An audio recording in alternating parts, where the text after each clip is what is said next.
Welcome to In Your Shoes. I'm Mauro Porcini, PepsiCo's Chief Design Officer. My guest today is a prolific writer and a scholar known for shaping the study of how graphic design has impacted and reflected our culture at different points in history. He served as the art director at the New York Times for 33 years. As a longtime contributor to Print Magazine and co-chair and co-founder of the School of Visual Art MFA Design Designers Entrepreneur Program, is actively shaping the design industry and conversations around socially responsible design. In this episode, we'll talk about his impressive career and how we can better understand the history and the future of design. Stephen Heller, welcome to In Your Shoes. Thank you, Mauro. It's great to be here. It's such a pleasure to have you here with us today. There is no designer in America and actually beyond that doesn't know who you are. You have such an amazing career as a graphic designer, as a cartoonist, as an editor. And there are many designers out there that are at the beginning of their career, but the beginning of their personal, professional journey. And I'm sure many of them, as many of us in general, are wondering, how did you arrive to where you are today? How did you start the career? Where do you come from? Can you tell us a little bit about that amazing journey? Well, first of all, I have a memoir coming out in October called Growing Up Underground, and it tells a bit of the story. I was born in New York City. I live about 1.5 miles from where I was born. I work at the School of Visual Arts, and that's basically right around the corner from where I lived all my life. I haven't been away much. I'm basically a provincial. So when I go to Italy and I go into a small town, I feel quite at home, because where I grew up, Stuyvesant Town, was really an enclave in the middle of the urban forest. It's all about perspective, right? We all come to New York thinking of New York as the capital of the world, and then there's a dream for many of us. But actually, yeah, you were born here, and you're literally in your neighborhood. That's where everything started. I love how the analogy with a little Italian town. By the way, you mentioned an Italian town, maybe because of my accent, because I'm Italian, but I read that also your wife is an expert of Italian culture and visual culture, right? Yeah, she is Italian. Her family was from Sicily and Calabria. And up until the pandemic, we'd go there every year to do a workshop. So Rome became a second home, and we miss it, which is why I'm happy to talk to you, because I feel like I'm back. My mom is from Rome. My wife is from Rome, and we love Rome. I've been in so many cities around the world, but there is something in the city that is so magic, layers and layers and layers of culture and history, and trying to show the world that whoever was leading that city and the country or that empire back then was at the top of culture, architecture, arts, anything. You can breathe that in the city. What's your point of view on Rome? What do you think of Rome? I used to avoid Rome. We stayed outside of Florence in a small town called Montevarchi. But, oh, wow. Yeah. And we'd spend most of our time near Radda and Chianti and Siena. But Rome just has everything. And like Paris, it feels like we're back in the 19th, 18th, 17th century. I don't have to look at skyscrapers that are all glass and see my reflection in the window. Most people come to New York and they see the skyline from the Long Island Expressway or coming from New Jersey. And they think this is a magical place with all of these glass rocket ships headed towards the moon. And for me, it's just a lot of people all banged together, spending too much money and acting cool. So Rome is, for me, minus the tourists, the most pleasant place to be in the world. And about New York, you just gave a picture of New York that is not, as beautiful as many people think, when they think New York. But you've been here all your life. Why you've been here? What do you find in New York that you think, okay, I'm gonna stay here. I love this city in a way or the other. I think maybe it's agoraphobia. I was born here. I feel comfortable here. People come and go, and I feel like I'm a fixture. So even though there are many crazy things in New York, I understand those crazy things. I don't feel like an outsider.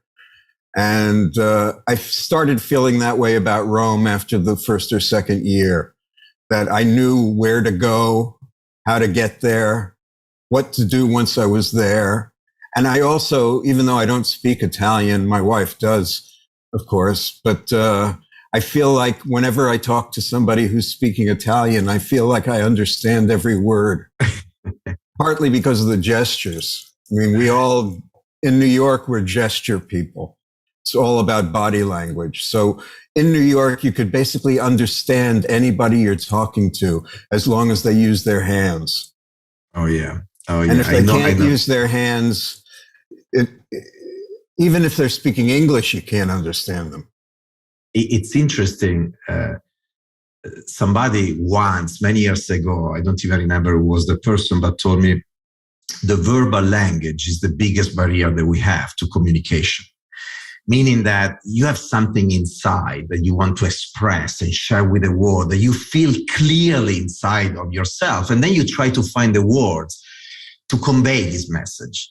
And that's why then your body language is somehow coming to help you. Even that is not enough, because what you have inside is so difficult to really share and that other people interpreting exactly, what you have inside in the right way. But for sure, body language help. And by the way, as we are designers and we're talking about design, the design word, the design language, the visual language, the graphic language is a very, very powerful tool to communicate and express ourselves. You've been mastering this and leading the way in the world of graphic design for so many years. So what do you think about the graphic design as a language in connection with the verbal language, with words?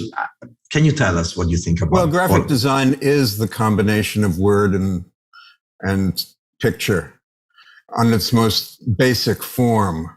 And then you add type to it, which gives it verse, which gives it style, which gives it accent. All the analogies you can make to verbal language you can find in graphic design. But my wife tells this story. She was on an airplane sitting next to somebody from some country whose language she didn't understand, and the stewardess didn't understand. And the fellow she was sitting next to couldn't communicate. And he was given a menu for food. And Louise just saw the problem he was having. And she drew a cow and she drew a fish. Fantastic. And so he could pick which food he wanted to eat from those two little symbols, which the fish, of course, can mean anything and the cow can mean anything. But when you attach it to a menu, it can only mean one thing. The power of visual language within context, obviously. By the way, in the world of communication, the context is always very important. In this case, the context was the menu in the specific moment, in the specific plane. There are many people listening to us located in different parts of the world, in Japan, in Brazil, in the US, in Italy, and many other countries. Do you think there is a difference today in this global world between graphic languages in different parts of the world? There is still a difference, or we're starting to blend everything and get together? I mean, traditionally, historically, there is obviously, but in this world today, these differences are blending together. What do you think about it? In this world today, I think the only difference, and it's a very slight difference, is style, which I would relate to idiom. Tell us. I think there are idiomatic languages. but we can understand the graphic design of Japan. We could even understand the graphic design of countries in Africa, because Africa uses Helvetica. You know, Helvetica type suggests a very particular way of speaking. So you can use Helvetica in Cyrillic. You can use Helvetica in other kinds of symbologies, but it always says something about purity or officialdom or business. You know, it's not about decoration. You know, it's not about a kind of superficiality. And what are the countries instead that use the decoration in, you know, that you can associate the decoration with?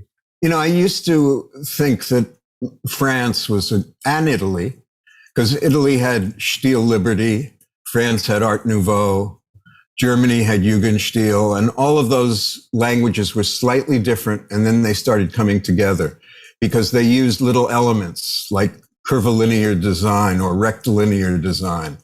And those things came together and made a pan-global style, a pan-global Esperanto, so to speak. Yeah, yeah.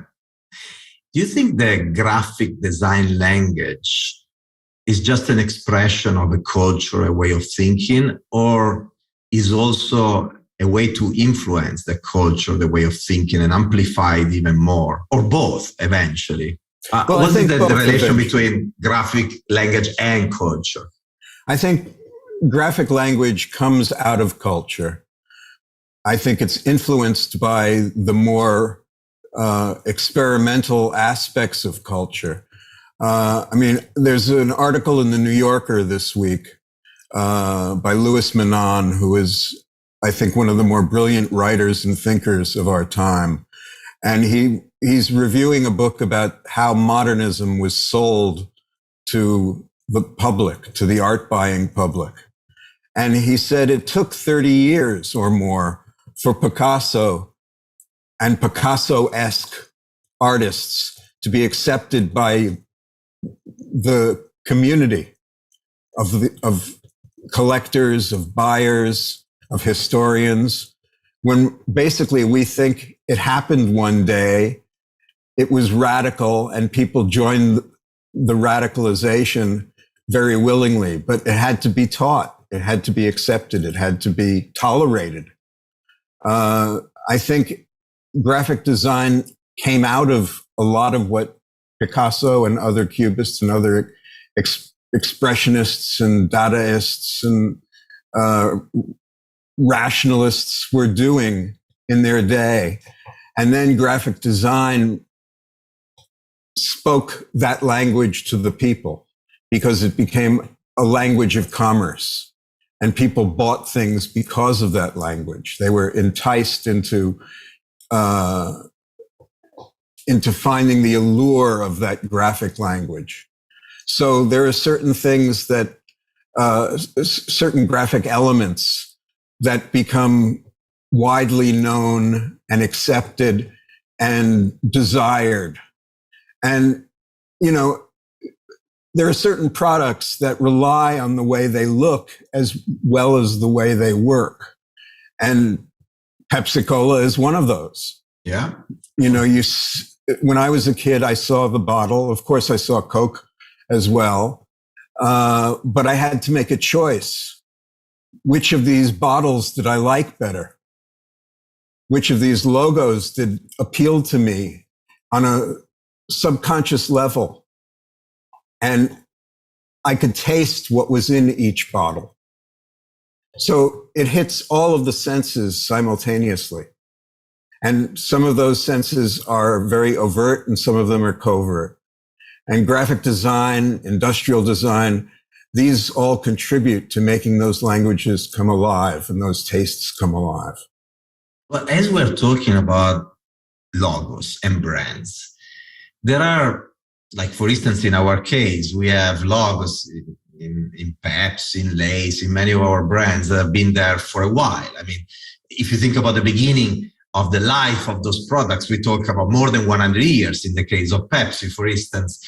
When do you think it's time to change a logo, to redesign a brand? How do people, all the designers listening to us today and the marketers around the world, they need to figure out when is the right time for me to change? Is there any advice that you can give us? Yeah, my advice is don't worry about it. There are marketers out there that think about this all the time. That's their job. And because it's their job, and it's because it's what they're paid to do, they have to make decisions. So some of those decisions are artificial. And some of those decisions are based on a certain quantitative analysis. Usually if a product is doing poorly in the marketplace, the first thing they ask is why? And is it the product itself, or is it the way the product is presented to the public? And at that point, you make certain decisions, and those decisions come kind of naturally. But I think that there are certain products that don't need change, or maybe they will in the future. Maybe, it's like with automobiles, with Tesla, for example. Mm-hmm. The one thing I love about Tesla cars, other than the fact that they don't make that much noise as a combustible engine, is that they don't have grills. Yeah, in the front. I like it and I don't like it at the same time, because grills can be quite beautiful and they can be quite distinctive. They're as distinctive as the logo itself, if not more so, because you see it quicker. But that Tesla doesn't have it, that it's blank, I think is so audacious. And should they change it in 10 years and make a fake grill? Well, that would destroy the whole ethos of the product. Should they change it to make it more aerodynamic? Well, if it helps the product in terms of its performance, yeah, why not? But if it doesn't do anything but change the perception of the buyer, who cares? Agree. Forced obsolescence is the underpinning of capitalist culture. And forced obsolescence is why we're having problems today in terms of climate change and in terms of economic issues and the haves and the have-nots and all of the problems that the world faces, is because capitalism needed to continually sell to make profit. And profit comes from a lot of different things, but one of those things is forced change.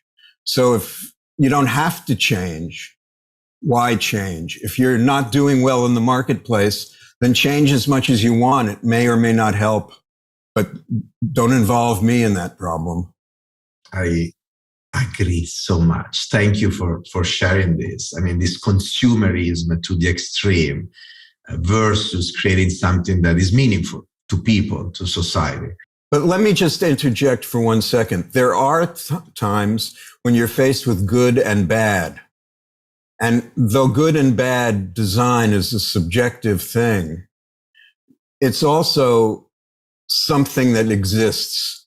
You're either convinced through propaganda or advertising or marketing that something is old-fashioned, and therefore it's not good until it comes back again, and then it's good redux.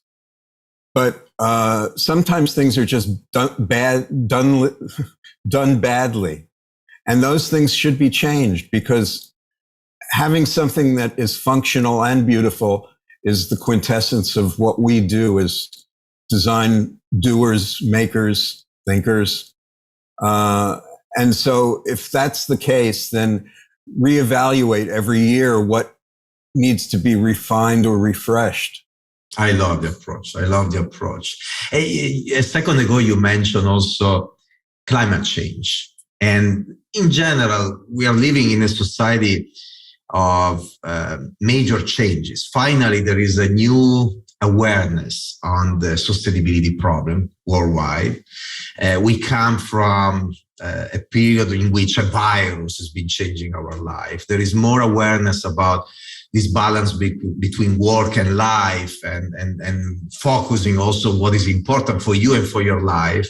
There is a variety of different social unrest that are awakening consciousness around the world. How all of this is impacting our visual language, our graphic design. We say that visual language and graphic design is not often the expression of the culture and society we live in. Do you see a change? Something is changing in the world of graphic design because of how the world is changing. Well, I think graphic design is an expression of you and me and everybody else, whether they're designers or not. And certainly the computer has made more designers out of non-designers than ever before. So technology has always been a driving force, a trigger. But I think the world that we live in is on a higher evolutionary plane than design. I mean, design is a service to all of those things. And a minute ago, you mentioned another keyword, computers.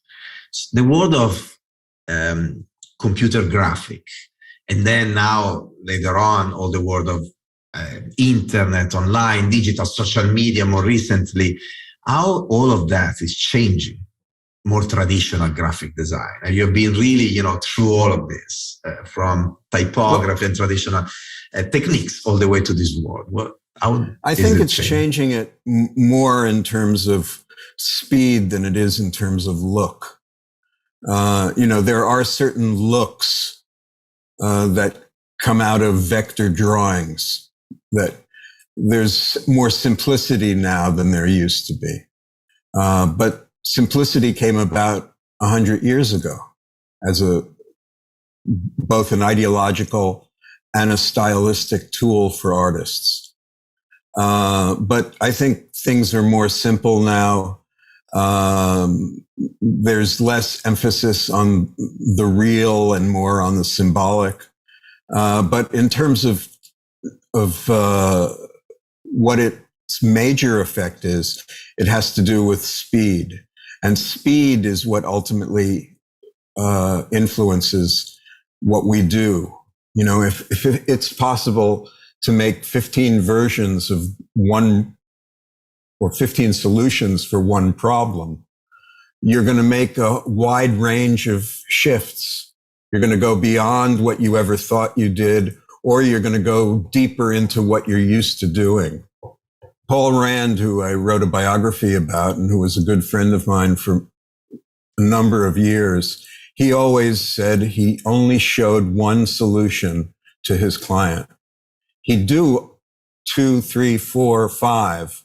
He wouldn't do more than 5 because he didn't have time and he didn't use the computer until the end of his life. But he would keep those in his desk drawer or one in his back pocket or something. But he'd only show one. And the client who didn't know how this stuff was done would never ask him for the second or third or fourth or fifth iteration. So basically, he was able to show the thing he thought was best.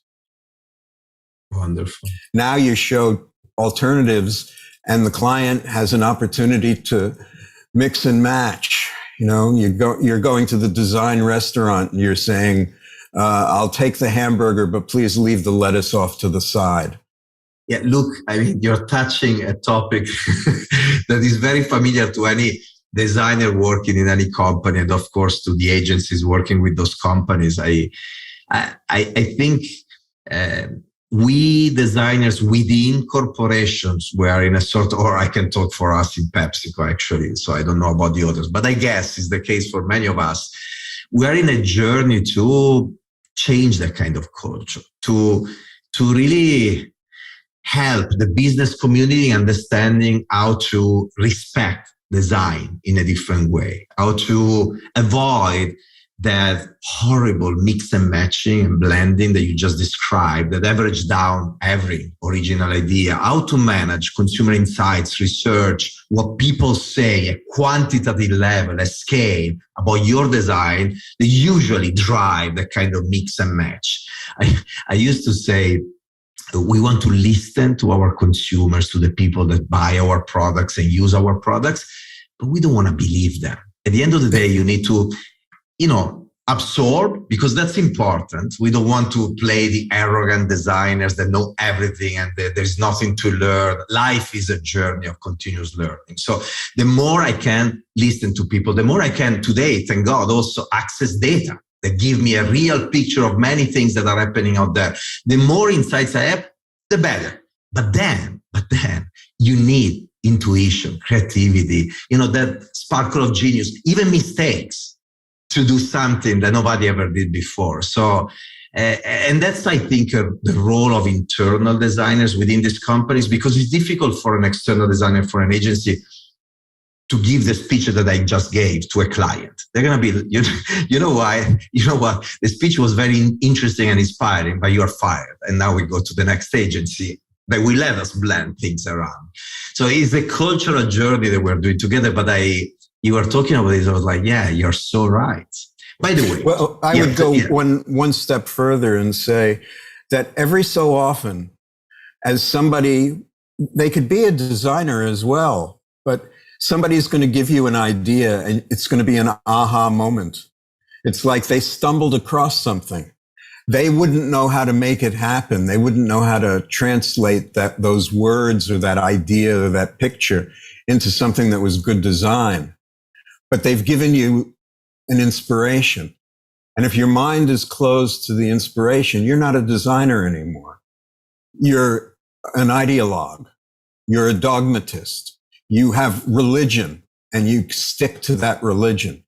I agree. I mean, this idea, it is driven probably also by that inner curiosity and that irresistible desire of accepting inputs and insights and inspiration from anywhere, by the way, from anything, from a conversation, from the work of somebody else, from a trip, from a book, for anything.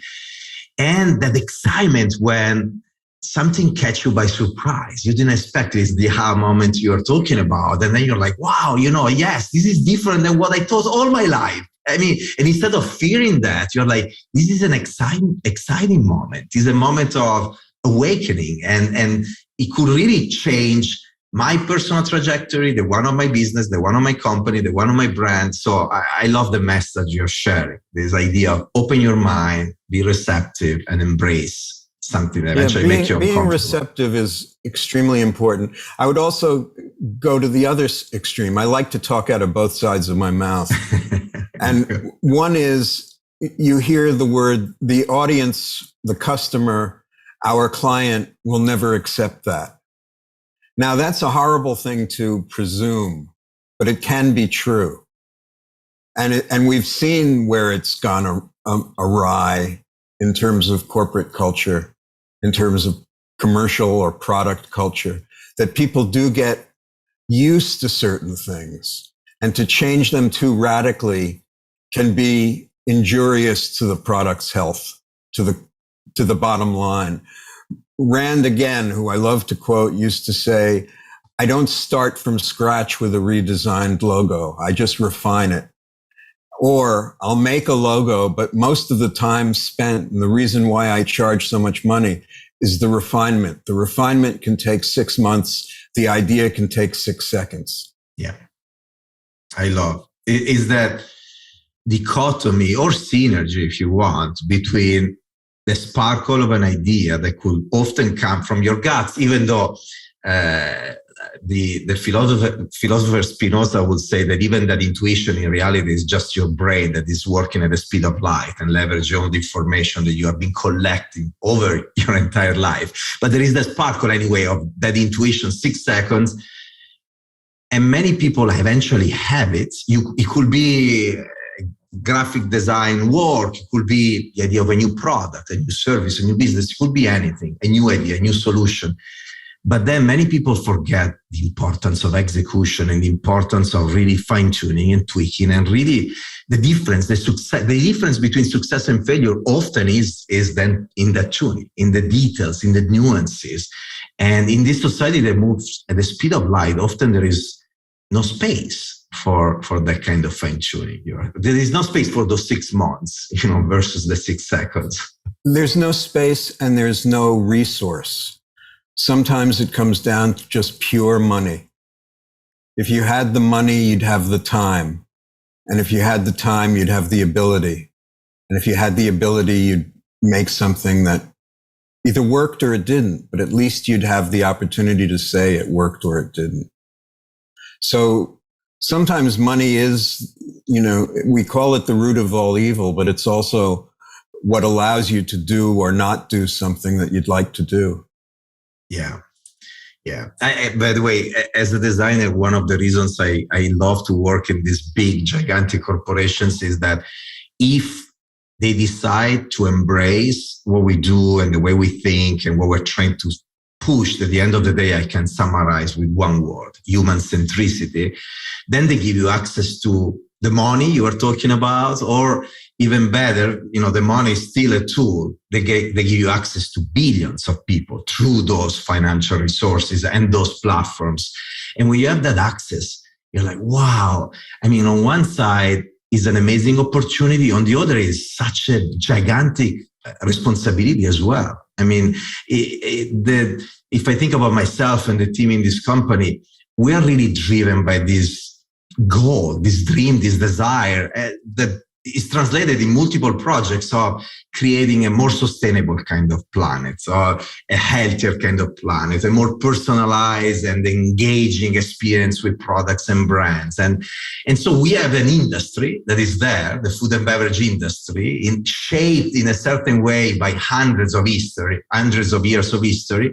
And we have an opportunity now to help reshaping it and evolving it and pushing it and nudging it in the right direction. And I say pushing and nudging because obviously, there is designers and there are many drivers of this change. There is the people out there, the people that consume and buy our products.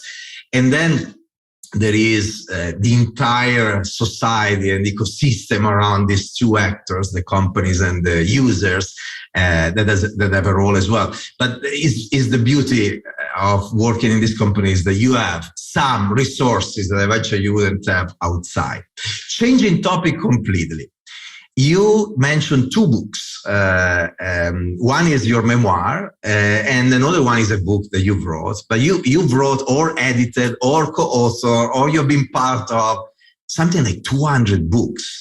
I published my first book in Italian last year, and I'm about to publish in a few months my first English one that is an evolution of the Italian one. I love books. I always loved reading books. I wanted to be an author. I didn't want to be a designer. I wanted to be an author, a writer, or an artist when I was a kid. I write about this also in the book. And so I'm fascinated by your connection and your relation with the world of books. You've been involved in so many book projects. Can you tell us more about your relation between yourself and the world of writing and books and editing? Well, part of it, as I write in my memoir, is I've stumbled around. What you do at Pepsi is not something I could do. What I did at the New York Times was worked on one specific section as an art director. But when it was suggested to me that I put my hat in the ring to become design director, that was an impossibility for me. I have certain limitations. I was born with those limitations. They're genetic. And so I've always tried different things to see whether I could perfect something. And I've never been able to perfect anything. And so I came up with the philosophy that perfection is not perfection. Perfection is just an ideal that some people can achieve and most people don't in their lifetime, but they're able to do something. Everybody can do something, whether it's fix the sink or fix a page.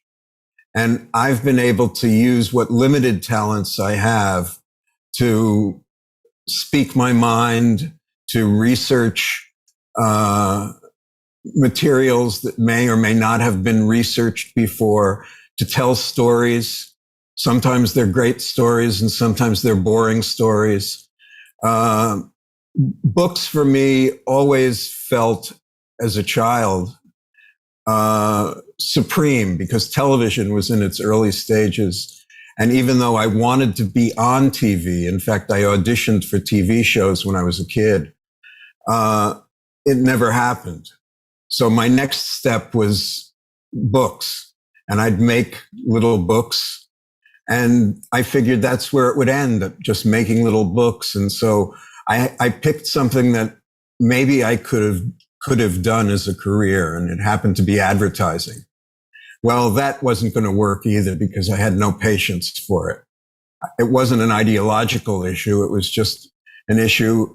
I got a job at an advertising agency when I was 14, and there was too much stuff going on that I wasn't comfortable with.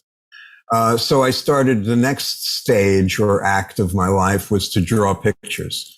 Well, I couldn't draw as well as I thought I should be able to draw. I couldn't do realism. I couldn't draw a hand, or I couldn't draw a nose, or I couldn't draw a building in dimension.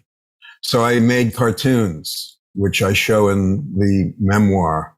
And they weren't very well drawn, but I found that I could write and make the drawings, and they would express something I felt deep inside. And as expressions of, or personal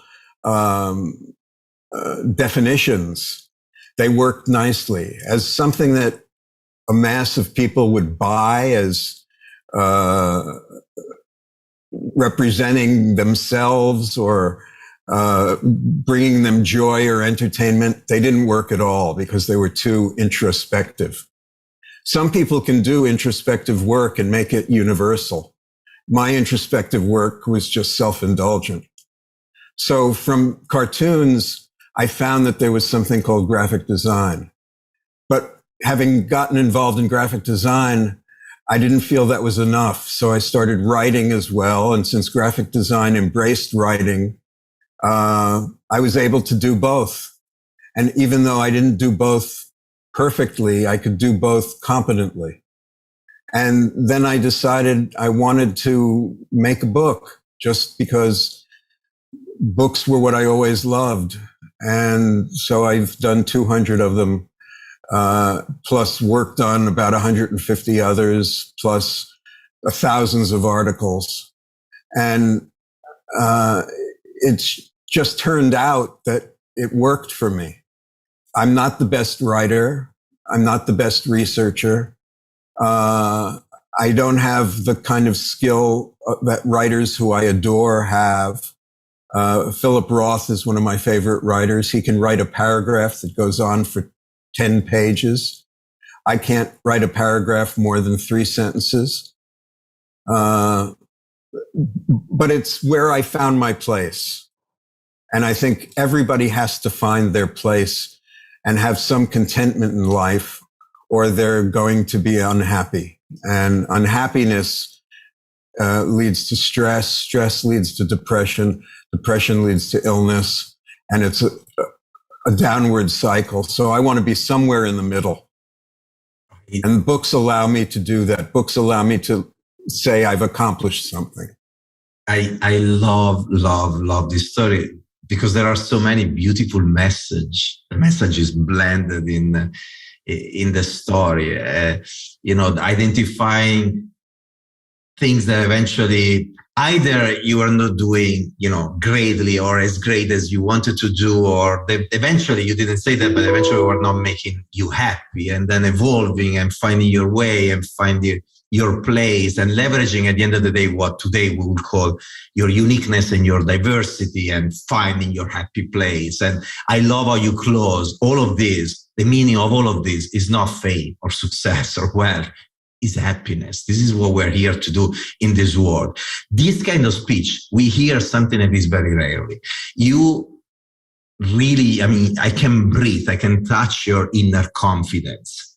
Is it something you have because of the phase you're in your life, because of the success that anyway you had in that journey, or you always had it? I mean, to talk about those gaps, to talk about your journey that is an incredible journey in that way, you need to have confidence. And many people would love to have that kind of confidence and don't, or they are not even aware of the power of that confidence. Is it something that you always had, or is something that came later in life? Well, I would argue that I don't have confidence, that I do it despite the fact that I don't have confidence. It's just, I've got to have an accomplishment and I've got to feel accomplished. If somebody likes what I've done, I feel great. If somebody ignores what I've done, I feel terrible, but I'll still do it. I'm always questioning whether what I've done is not right, but satisfying. And have I always had that? No, I've had periods in my life where I just wanted to do what I wanted to do. And there were always roadblocks that other people put up because there were standards and mores and morals and all sorts of stuff. And there were other things where I just stumbled into doing them and they became obsessive. I mean, I joke that they're kind of a sickness because they're obsessive compulsive, but they worked for me. I also have a spiritual base. I don't have I was born Jewish, a Jewish New Yorker, which is kind of like being totally secular, but having a tradition. But I also have a spirituality. I believe that things happen for a reason. And that even though you're not in control of all of you do, there are certain things that happen that guide your purpose and guide your result. And I just figure I'm here for a reason. The reason doesn't have to be earth-shattering. I mean, there are so many people who have done great things in the world, which to me leads me to feel that they were put here for a very specific purpose, and it was to cure polio or to make the vaccine for COVID or to make peace in the world or whatever it is, come up with a great television show. And my purpose is to just fiddle around and make a few people satisfied and a few people happy and inform a few people and make a few people angry, and whatever happens, happens, and I'll respond to it in whatever way I respond to it. But it also changes from year to year. As I said, if you don't change, you're not a designer. But if you change because you feel you have to change, because somebody's telling you should change, then you're in trouble. So when you talk about confidence, my confidence is that I'm confident in the fact that I'm going to be doing different things, and I'm going to be failing, and I'm going to be succeeding. And that's just the way it is. I love it. I'm going to say something that is totally relevant to anybody listening to us right now, and probably also to you. But you were talking about there is a reason why you are here in this moment in history and in specific place. And my mom yesterday sent me her 8th book that she self-published with my father, totally online. You know, they're in their late 70s, and they have this publication that they do online. She writes thoughts all the time. I remember when as a kid she was writing, and my father paint and sketch, and they do these little books together. And I was reading all these thoughts, and one of the last one to close the book was so similar to what you just say. This idea of we're here in this moment, in this specific place, for a reason. And we don't need to find a reason, but if we become aware of why we're here, of our purpose, and it could be any, we don't need to be here to change the world. We could be here just to change the life of the people around us, or just to add some form of value in the life of the people around us. In a way or the other, we're going to leave something behind us. it's up to us to decide what is that something. And maybe there is, a spiritual drawing bigger than us that put us in the moment, in that place, to act in a certain way and do something that makes sense, that is meaningful for the world. I could go on. I have 1,000 different questions to ask you. I could go on and on and on. Just one to close, because I'm just curious. I saw pictures of your incredible collections of objects. And I'm like you, but like a little fraction. I love to buy stuff and collect them. And I am now in my house in New York and I have a few things, like I have this Andy Warhol puppets, up there, a few things around. In the Hamptons, I have so many more things, but compared to what I saw, from the pictures of what you collect is nothing. Can you tell us about this passion?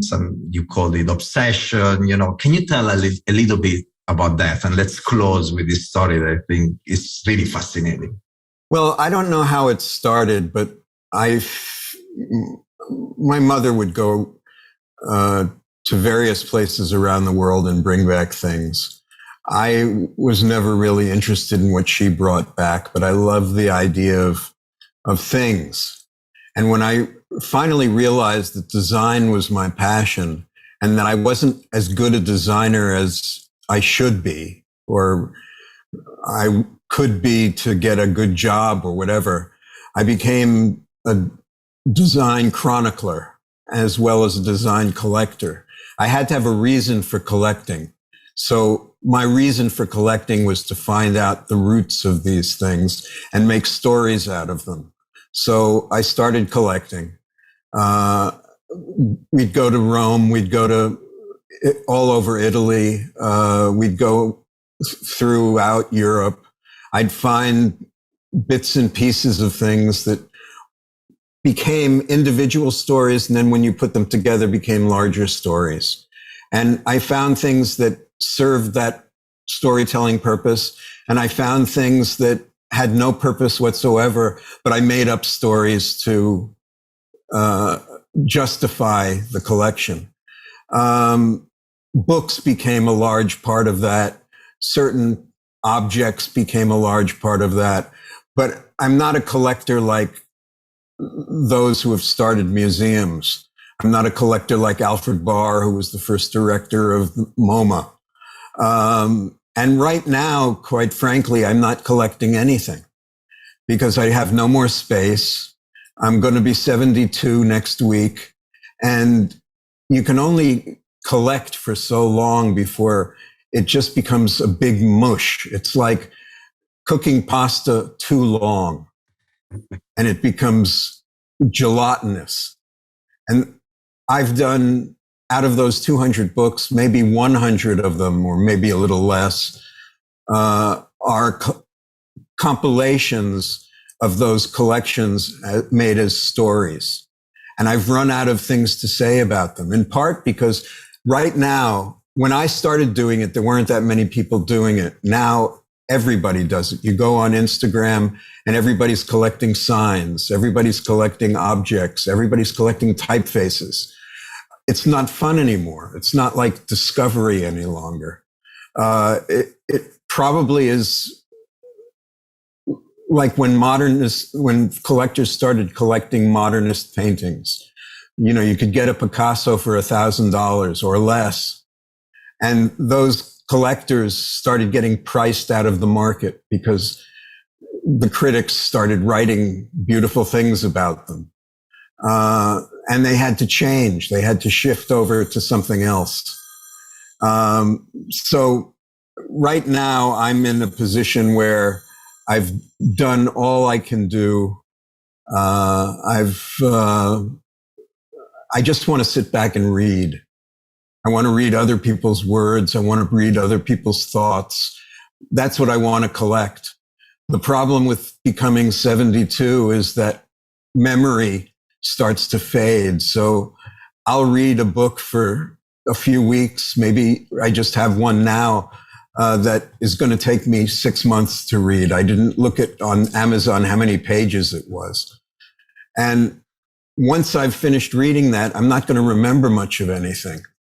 So I'm trying to figure out a way to collect those bits of information, of knowledge, and retain them, or at least take some of them and put them into my head. So very often I'll write reviews or I'll write stories based on what I've read. And in my memoir, I do a number of quotes from George Orwell, because he's somebody that ever since Donald Trump became president, I started rereading again. And he gave me so much inspiration about writing that I just keep reading him, and what I don't remember, I don't remember. And what I do remember, I copy down and make it concrete. So that is my collection now, ideas. I love it. I love it. Well, Steve, thanks so much for the time, but mostly for the inspiration that you gave us all today. Well, thank you for a wonderful conversation. I wish we could do more of it. Hopefully we will in the future. I can't wait to read your memoir, Growing Up Underground, right? Right. So, wonderful. Thank you again. Ciao, Thank Steven. you. Ciao.